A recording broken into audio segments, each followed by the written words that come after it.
So, Kara, it's a pleasure meeting you. Elisa, do you want to take it off since this is the first time you met Kara? Absolutely. Welcome, Kara, to the wonderful world of Security IQ, where we talk about everything, including security, um, And other stuff, just an and, FYI. and other stuff. But we're both really excited to have you on. Just getting familiar with your background and some of the work you've done, your experience. I think it's definitely something our audience would be interested in hearing more of. So with that, please give us a little intro and background on you. Well, my name is Kara. I go by anything like Kara, which is my name in Spanish. Kara, never Kara, just can't handle it. I'm from South Texas. I'm a place called Corpus Christi. And some Oh, people know it because of Whataburger. Some people know it because of Selena.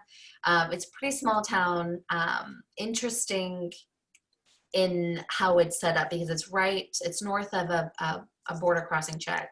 So you have kind of a different perspective, different generational of Mexican Americans, but where it's a minority majority city. uh-huh. And so my father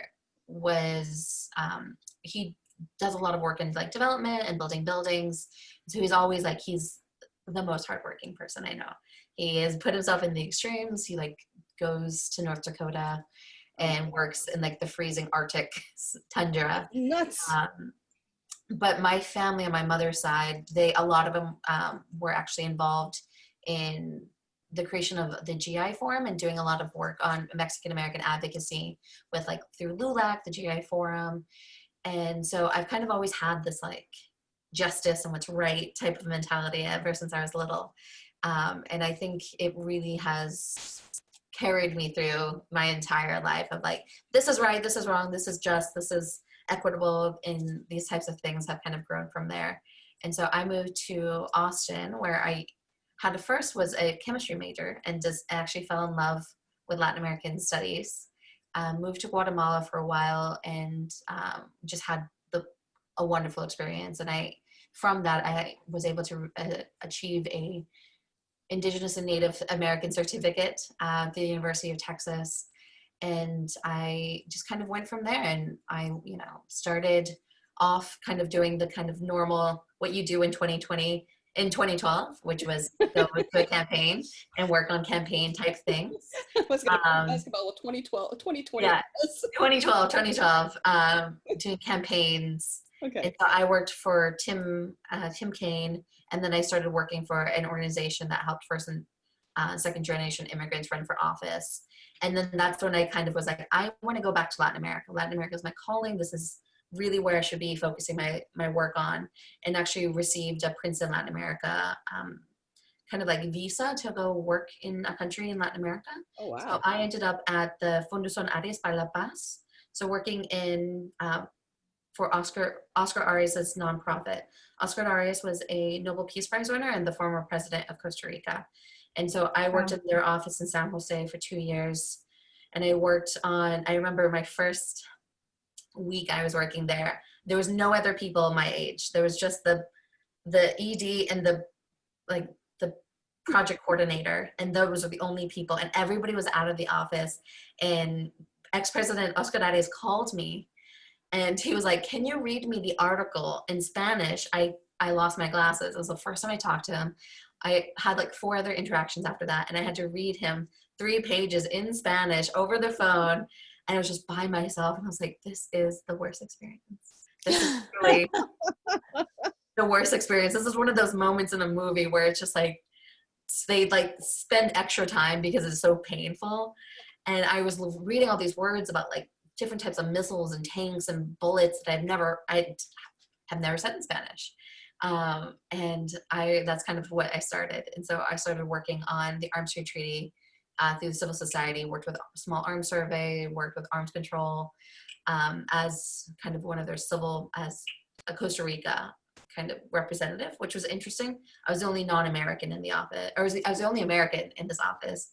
So I really got to understand kind of like a South-South perspective of what we do when it comes to arms trade, when it comes to these different issues. And then I started working in a women's prison on micro trafficking of drugs, and why there was a 400% increase of women being incarcerated for trafficking, a small trafficking of drugs in Costa Rica. But there was also a huge rise throughout the region. So it was really interesting to actually work with the women and say, why did you start doing this? Why are you incarcerated? What is your story? what do people on the outside need to know? Wow.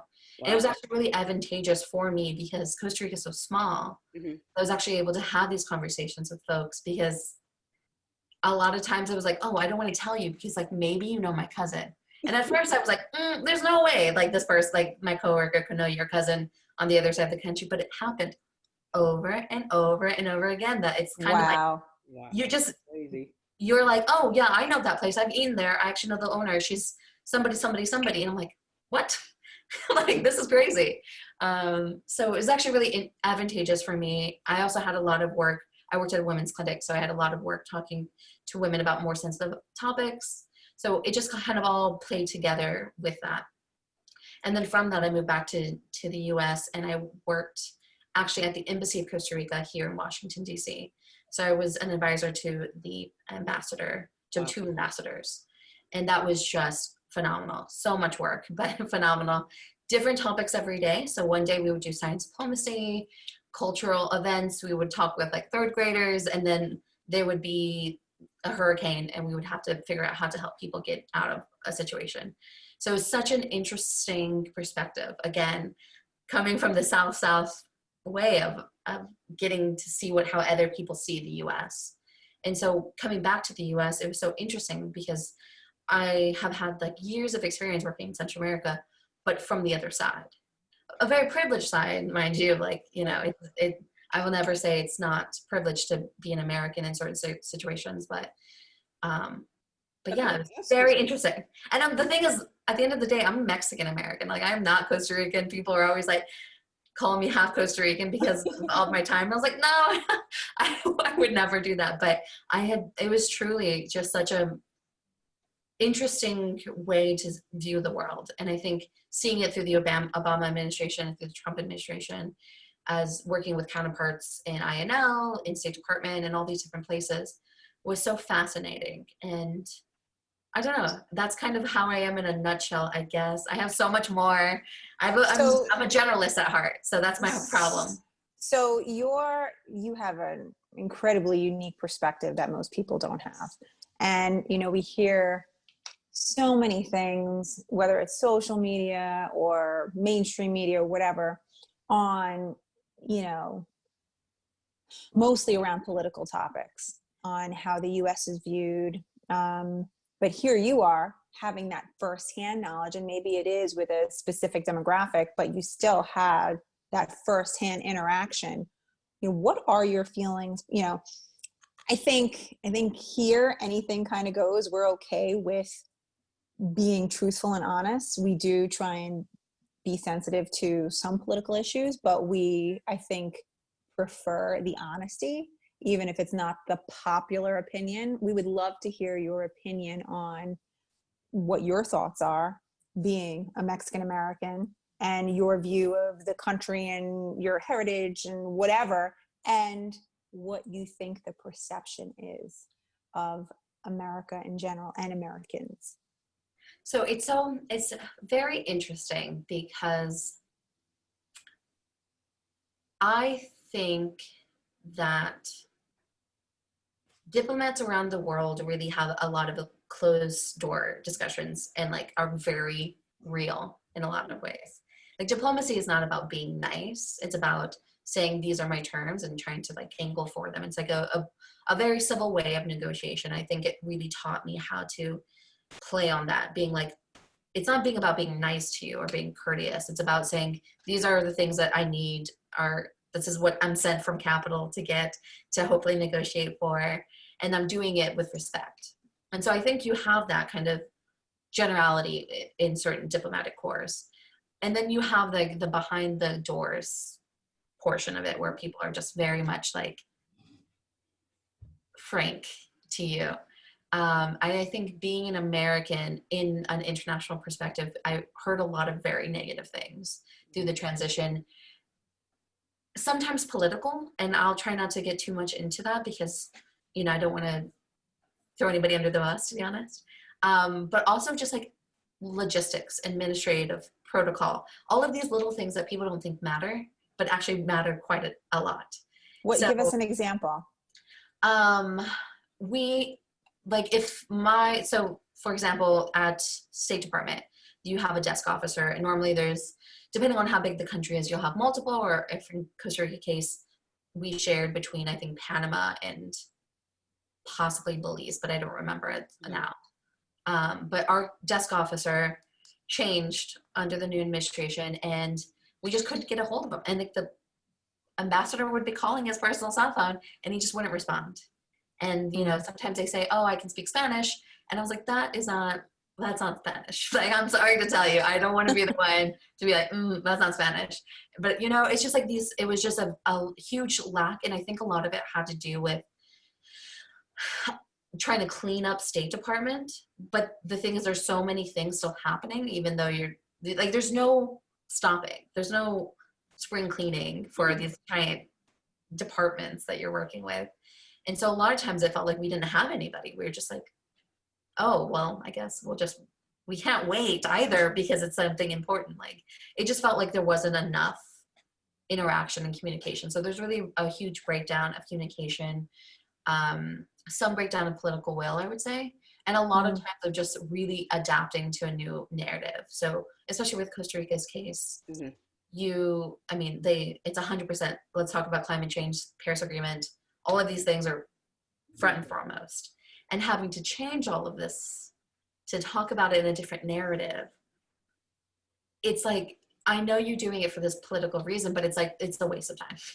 Like, you know what I mean? Like, it's like, what a waste of time that we have to change all these documents and change how we speak and change how we do this because we can't because of how politically touchy things are. And I think that is what's really hard for people coming in from the outside to see. It's like, why can't we say cambio climático? Like, why do we have, like, what does that mean? Climate change. It's like, why can't we say climate change? It's because, like, because it doesn't exist. Or something else. You know, it's like something that people say, oh, it doesn't exist. So curious regarding, it's just so difficult because it's like difficult on each level. Yeah. So just curious with that though, is it because of the house cleaning that has to be done, or is it lack of resources to do this? Is it the fact that everybody is stretched thin, or is it people just get worn down and jaded that they're like, you know what, whatever, and walk away? There's like huge issues within State Department now that I'm not working at the embassy. I've heard a lot more about it. Just like huge internal issues at State Department that make diplomacy hard, because I think at the end of the day, people don't really realize, like, diplomacy is, obviously this is not the case for like Afghanistan and Iraq, like these regions, different world. I just want to say preface, like, it's not a blanket by any means, because those things that are happening in war conflict countries, it's just gonna be a different ballgame. But I think some of these things are is you don't really realize it's like these small things that like are so important to like for me to like give you a note. So many things had to happen before that, and you to receive the note, so many things have to happen afterwards. And I think it's like this idea of efficiency of like it's going to be a business is not it can't happen. Like, there's too many things, there's too many checks and balances, there's too many places for it to break down. Like, if you're talking about through like a supply chain, which a lot of people try to do, it breaks down. It's too weak. There's not enough resources going towards it. So I do think there's I think the perception is that all of a sudden there's a huge shift and people weren't getting the response as quickly as before. They had less communication. It was done sometimes very diplomatically. Like, you shouldn't have to wake up to a tweet to really know what the foreign policy is of America. And what does it actually mean? Because I think that's a really hard point, is that sometimes things that are put out on social media by certain people is not actually the reality of what's happening between these kind of conversations. And it could have an effect, and it probably delays things quite dramatically. But I think what it is for Latin America specifically is almost like the disinterest in a mission of actions that has really made a huge impact on Latin America, I would say. It's almost like, well, where are you? Where did you go? What happened to all these things? Like, why isn't there money coming anymore? What what's going on, and it's using money, using tools, using resources and time as a playing piece. And I think that's really difficult and challenging. So I think other actors are rising and filling in these gaps. So you see a lot of influence from China, obviously, but you also get influences from different regions, which I think is interesting. Like Turkey has a very interesting kind of like, it's small scale, but interesting. Hear about Turkey, about like interesting work that they're doing in like Venezuela. And it's like, why? But you see these other actors now coming in. So here's another question for you. We work with another group of women who are researching like militia groups that are sort of taking control over different regions because of the lack of governmental direction and support. And it's really interesting to think that these types of groups are standing up and taking better care of the citizens than the government is. The government officials who are getting paid to do this. So what are your thoughts? Have you seen that? And what are your thoughts on it? So, I would say I'm very critical of the Duque administration in Colombia. I think a lot of reasons for this, but I think I'm very critical of what he's doing. And I think he has certain agenda that he's trying to promote. I'm not a Colombian expert, so I will also say this, but from hearing from experts in the field, people in the region, getting kind of this really great understanding from them, there are huge swaths of land that are completely like ungovernable. And what is it because it's you can't inhabit it? Or no, there's definitely people historically living on there, but they're like either zones of conflict, they've been sequestered. Because I think what happens is people think these gangs in Latin America are all like, there's like a head, like it's a mafia or something. Like you kill the Don and then that's it. But really, since the 80s and the 90s, you don't really see that. They're all really small groups that have economic interests at heart.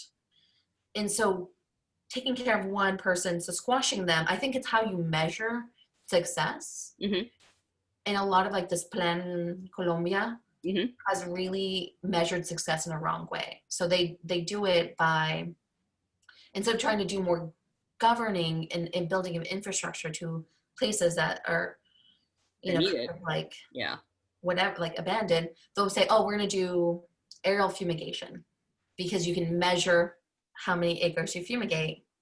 They picked it up again. I think it's one of the dumbest things they can possibly do, but whatever. It's not whatever. It has a really dramatic effects on the crop and the people. And, you know, it's kind of like Roundup. It's like fancy Roundup and it just gives you cancer. But aerial fumigations are in cocoa plants to try to squash illicit trafficking of drugs and to take away some of the like supply from these. How does that squash the illicit trafficking of drugs? It doesn't. But they say what we're going to do is we're going to cut it at the source. It's this mano duro, which means like strong hand. A very mano duro idea of like, we're going to cut it at the source because we can measure how many acres we can fumigate. So it's like the measurement is wrong. It's like we can do it this way and we're cutting it at the source, but what you're really doing is like poisoning the earth and poisoning people and giving these coca growers who have the right to grow coca, where what the issue is not that they're growing coca, it's that these illegal gangs are now using it and exploiting people and trafficking drugs and doing all these other things. And it's kind of like, so here's a question. What thing do we measure? And so, so there's a lot of places like that in Latin America still. And you could talk about in the Amazon and Colombia, but there's also happening. But would you categorize them as more militia or like auxiliary law enforcement? So sometimes they're arms of a criminal organization, and sometimes they are neighborhood security forces. They kind of banded together to protect their neighborhood. So it really depends, because what you can see also happening in Mexico a little bit is that you have like these neighborhood security militia that are going on trying to help protect themselves from organized crime. And sometimes these people are actually profiting from organized crime. Well, here's a question. An arm of it. So it really is so nuanced. And that's the problem with this, is everything is hyper local, hyper nuanced, and these blanket kind of like plans don't work because the context of, and it has a lot to do with corruption, I think. Well, what do the local people think? Because there was an interesting documentary that was talking about how some of the cartels or, you know, the lords themselves were actually seen as heroes because they were helping the community, even though they were committing, you know, these heinous acts of distributing drugs and providing drugs to others. But they locally, they were seen as heroes. And I'm trying to remember which country it was. I know it was in Latin America, but it was an interesting documentary where if you were talking to the local people, the local farmers, these people are actually seen as, and I'm not trying to, you know, sensationalize this. I'm just kind of curious, like locally, what the mindset is of the community when the aid is coming in from these folks who are now protected and when the government's not protecting them and they're seen as heroes. So it's so hard because it's going to be by locality. And that's what I think the bigger issue is for these kind of like international security, is that in one locality, people can be doing a great job and be really receiving the resources they need. But that doesn't mean it's blanket, it's everybody. Right. You know? So they're helping certain people by doing food drives or providing schooling or giving computers, and everybody knows about that. And then on the other hand, it's like, but who are the victims of that? Who are the people in the same community, but are actually being exploited, are being killed, who are being, you know, at the hands of these people. So I think it's so difficult because when you talk about these things, about corruption, a lot of it's going unreported. A lot of it you're not going to actually see. There's certain data that you can get and pull from, for sure. But at the same time, like Latin America in general, I would say, is just receiving a fraction of the international aid that they were receiving. Like I think in 1984, El Salvador was receiving $1 million a day in 1984 money. And you can kind of fact check me. This is work done by Adam Isaacson, who is phenomenal at data. He's an extremely amazing resource. And it's just one of those things, like then, you know, I think now all of Central America gets between 700 million. And whereas El Salvador alone was getting $1 million a day in 1984. And so it's this influx of cash and reeling from it. So all of these things that are happening at these hyper local issues are really have to do a lot with good governance, rule of law, corruption, transparency. And it's looking at those sectors and looking at that measurement is going to be really important for international security and really important, especially during the time of COVID. Actually, at WCAPS, we are doing a webinar to discuss the issue of enforcement during COVID and looking at it. So we'll have specialists in timber trafficking, we'll have specialists in human trafficking, all different regions, and they're really looking at what the role of enforcement is now during COVID. And what does that mean for localities? And what does that mean for people? So I think that that's going to be really interesting, and I cannot wait. There's a couple of initial things I think we'll touch upon and find, but I'm really interested to hear from them since a lot of the women actually coming from the region. So hearing from them, I think is going to be so much more useful than kind of my perceptions of what I think is happening. Wow. So with that though, I'm just kind of curious, especially with you involved in these sensitive, you know, topics and sensitive areas, because it seems like there's a lot of, I won't say political dissent, but more like a lot of corruption that's going on, people being unhappy. You're going to see a lot of stuff that's really, it probably gets to you. Do you have you at any point take this very, very personally, or do you know how to pull that part out? Because, you know, we as humans, we kind of feel the angst that you see there, right? So I have an interesting story. It's not funny per se, but I was traveling by myself from Nicaragua to Costa Rica, and I had taken public buses until the border. And then at the border, I had purchased through one of the bigger company lines to get on a bus from the border to San Jose. And I got on this bus and we crossed the border. So it's interesting. You have the Nicaragua border and the Costa Rica border. So you have to leave one and then enter another. And so in between this, the bus drivers, and there's about only 20 of us on this huge charter bus, had said, we have to take you all off. We'll give you refunds. The line's too long. And we have to make it back to San Jose. And I was like, well, that's weird. And so we got off the bus and about 10 of us were able to cut the line and get out quickly. But they'd already given me my money back. So I was like, oh, well, I guess I still have to find a new ride because I don't see anybody else. Mm-hmm. And they had targeted me and they asked me to get on the bus with them. And I get onto this bus and no one is on this bus.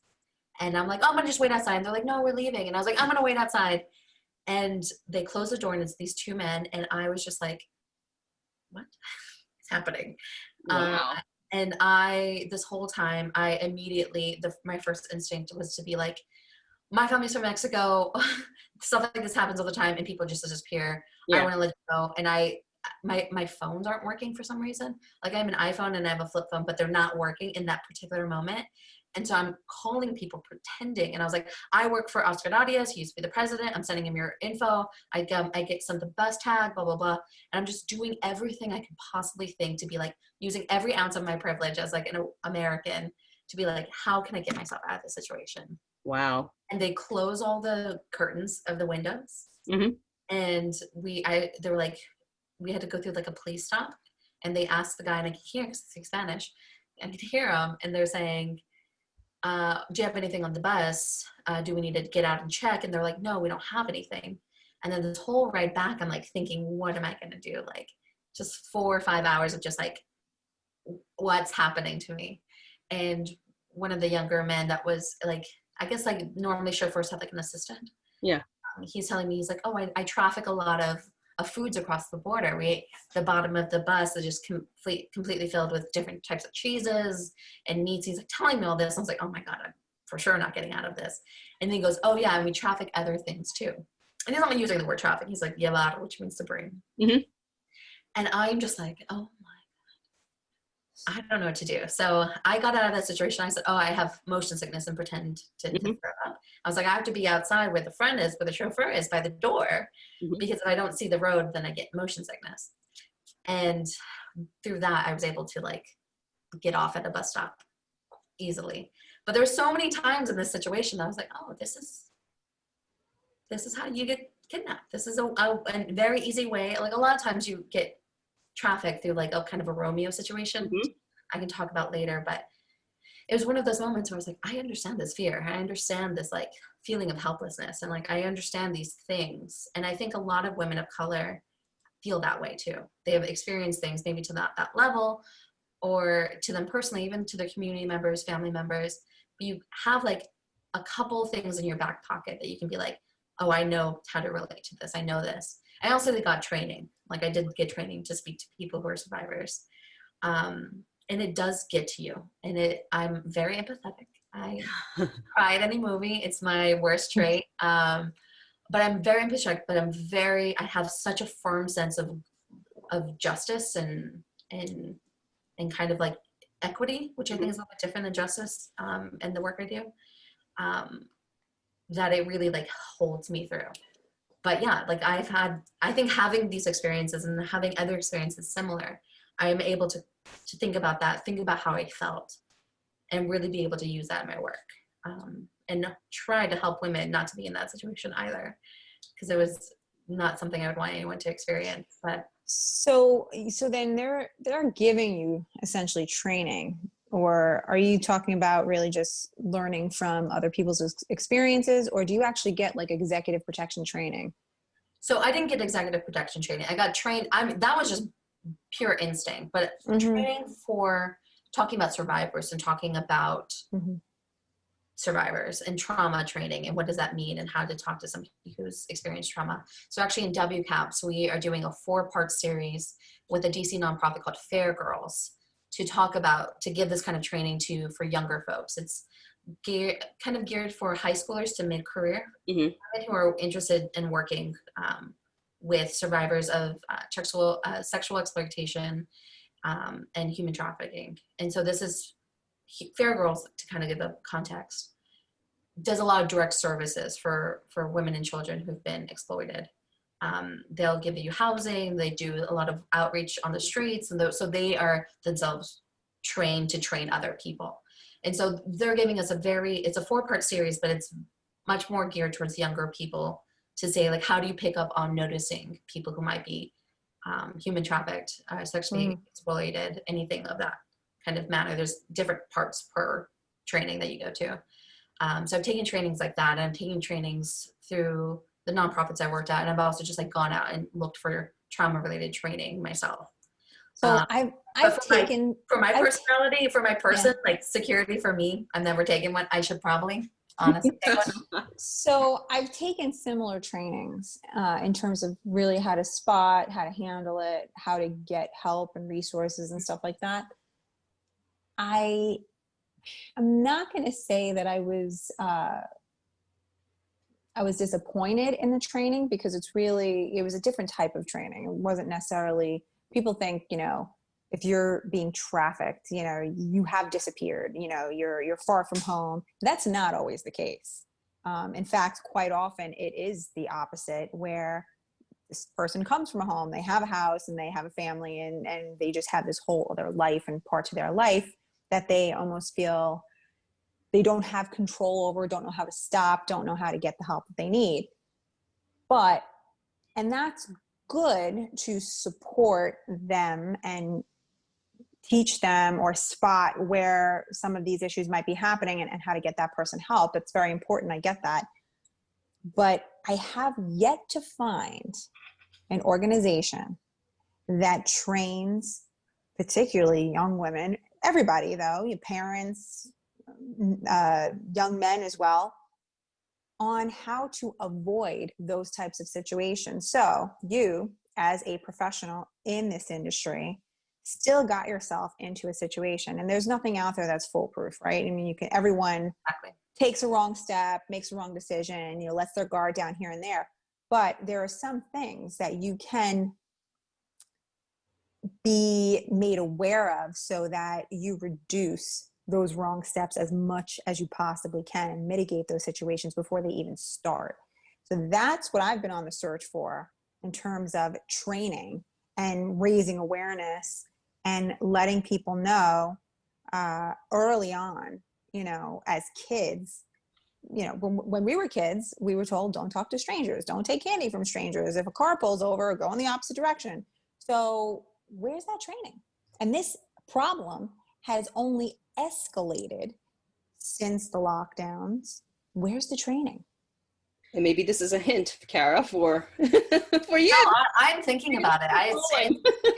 It's definitely in the back of my head about what I can do, because there's a couple of ways to answer this. I think a lot of the trainings that are geared for not getting yourself in these positions are talking about, like, they're in Mexico, for example, there's like one of the human capitals of trafficking in the Americas is based in Mexico. And it's the one town where people, like, little kids grow up and they say they want to become pimps. Like, that's how. Wow. That's one way of raising your kids. Yeah. What town is this? I'm trying to think of the name off the top of my head. It'll come to me in a second, but. Is it on Google? It is on Google. If you look up like the human trafficking capital of the world in Mexico. I just gave a talk about this, and for some reason my vacation brain is blank. It's okay. We'll figure it out. And so what they do is they have this plan of like, what is love? And it's called like ¿Qué es amor? And they really teach people like, what is love? What is not love? What is good relationships? Because a lot of times you get into a lot of victims, not all of them, and I can't say, it's so hard because how people get trafficked is we can only know what's reported. So there's a little bit of difficulty with that. Like any illegal trafficking of anything, it's very hard sometimes to get perfect numbers. But with this one in particular, it's difficult because people need to self-report sometimes, and that's even harder. So really breaking it down of like, what is love is a good one, because these Romeo circumstances and scenarios are really what is affecting a lot of women, because they get a boyfriend, and sometimes even the Romeos in the situation are actually victims themselves. So right, 100%. It depends on your family. So it's so difficult, because if your family is telling you need to go out there and attract these women and pretend to be their boyfriends, and then we slowly bring them in, then it's a very nuanced, difficult thing. So saying I know the answer, it's one thing in this one format is incorrect, in my opinion, because there's so many victims happening in this kind of like scenario. But in this case, a lot of times they do like, what is love? Like, what is a healthy relationship? And it's these things that people don't think of security. And that's why a lot of the work I do with WCAPS is reimagining what is national security, reimagining this idea of how to be more secure.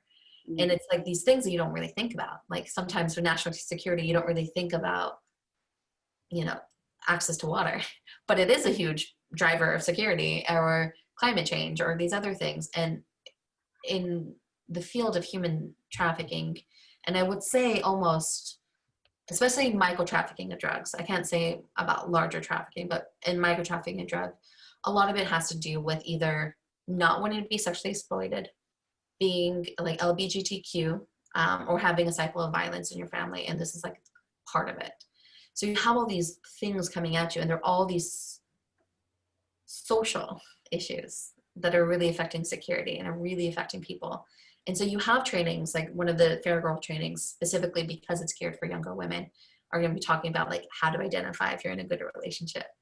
When somebody asks you that pushes your boundary, what do you do? Like how to react, because they look for people who are vulnerable. Yeah. Mm-hmm. They look for people who are looking for love, who have a house, but maybe it's not a stable house, who have a job, but maybe not a stable job. And there's so many people in that flux. And a lot of it's like flux of poverty, flux of situation, of what their family life is like.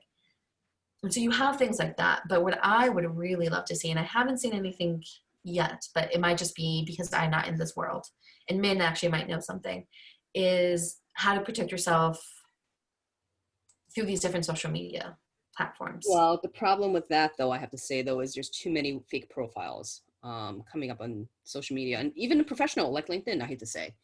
There was actually a gentleman who was commenting, who made a statement about an uptick of fake profiles with women connecting with men and then asking very personal questions as well. And I've actually gotten hit with a lot of fake profiles from men, not just my professional, also my personal. So I started changing my personal profile pictures to a dog's, which was Elisa, if you see, it's a picture of my dog now because I refuse to put a big picture of my face up now. But there's a huge account of all these fake profiles that are now targeting people, regardless if you're married or not. And they're trying to hit you when you're vulnerable so they can do stuff. Mm-hmm. And regardless if it's professional or not, the companies aren't doing anything about it. I reported this to LinkedIn. I reported it to Facebook. I reported it to Twitter. I reported it to Instagram. And in the comments that's been coming back is, well, they haven't violated any laws or anything against what our requirements are. So I'm sorry, they're not doing anything bad. And I'm like, you gotta be kidding me. So, and then there was this recent thing with a social media post from a parent who actually said, I just logged on to see what TikTok was, and all I kept getting was 7 to 8 year olds following me. 7 to 8 year olds. And my comment was, they may not even be legitimately 7 to 8 year olds. They may be adults faking their age to try and, bait you. Of course. So see, it's there's so many topics I would love to cover on this, because there's so many weird trends as well. So it's like also your security of like the idea of, I'm not saying everybody because it's too hard to generalize, but younger folks would have things that they might think of embarrassing on their phones, whether it be a photo, maybe a text, whatever it is. And how much information they put online that if I just did like reset password, what's your favorite color, I could easily know it. What's your first job, I can find that too. Like all of these things that they're putting out there. Or when they just do like videos of their homes, especially there used to be like a rich friend check or something like that, where they would go and they would videotape all of the intricacies of their friends' homes. I'm like, why are you giving me the layout of someone's home? Like, this is like, what are you doing? Well, like all these little things like that. I think so. I'll give you another one, because I actually had the same thought when we're talking about layouts of homes. You can literally type in any address you want. And if that home has sold in the last few years, you already have the layout. 5 years. Sometimes the actual plans of the house are online. Yeah. you know, I mean, and my house included, I looked up myself and it's still online. So you have to actually go on and scrub that information off the internet, which if you had to sit there and take all the information, the vulnerable information for your life off the internet, it would be a full-time job. Mhm. Yeah. So, you know, it's technology somewhat working against you. And I'm all for technology, 100%. But there's definitely got to be a little bit more attention paid to or accountability to the folks that are posting this information or Right. allowing it to be posted online. And I'm not for censorship by any means. But when we talk about GDPR and the right to be forgotten, it's not as easy as, oh, remove all my stuff from your website. It's not that simple. So with that being said, we are at the end of our time. I think this was probably one of the most interesting interviews we've done, and I would love to have you back for a part 2. I think that would be good, because there's that whole Netflix video that they were, I don't know if you've seen this whole news about parents having an outcry about Netflix sensationalizing this video or documentary about 11-year-olds sexualizing her. Yes, cuties. Whatever it was called. And I'm looking at this, it's like, and we wonder why there's pedophiles all around. So it's horrifying. It's horrifying. But yeah, I think Elisa's definitely right. I think there's just so much to cover that I think would be great to get you and, you know, your colleagues on to chat about. Definitely. I think what will be the best is to have folks who are really true experts in one area, because trafficking is so broad. And like I said, my background is really on drugs and arms, and it's happenstance to come with human trafficking because all of these things are interrelated. And a lot of work I do with WCAPs too. But, you know, we have the top experts on some of these things. And I think having them on to really give all these different perspectives, I think will be so great, because a lot of the job I do is to try to give women a platform to be like, hey, I know a smart woman. You want to talk to one? I got some people on my list for you. So I would love to do that. And thank you so much for having me on today. I know. No, thanks for joining us. This was great. And at least my mind didn't go anywhere near the gutter today. See? Just saying, I was good. Improvements already. Oh God. Well, you know, it was just a serious topic. I don't think it would be fair for me to put my mind in the gutter. Listen, there's plenty of opportunities for us to laugh at ourselves and laugh at a lot of the crazy situations of 2020. But this is really important information, and I'm so glad that we have the opportunity to put this on our platform and get some awareness and some people to join the cause to raise awareness around this issue. So thank you so much. And honestly, I think your suggestion of having more trainings that are really specified like that, I want to end with that note. I want to end with more trainings on these things that are harder to talk about, but just as important. And I would love to have some trainings on how to identify human trafficking from kind of like from a different perspective, like you said, and also even like a cyber perspective. I think, you know, connecting these topics together are really important. So I think that was a great idea, and you've definitely got my mind going. Good. Well, it was so lovely to talk to you all. This is also my curse, is I can chat forever. So especially when I'm passionate and have interesting folks to talk to. So thank you all. No, thank you. And with that, thanks, Kara. I'm going to sign off now, and I'm sure we'll be emailing you guys to set up another one. Okay, perfect. Sounds good. Take care. Bye. Bye-bye.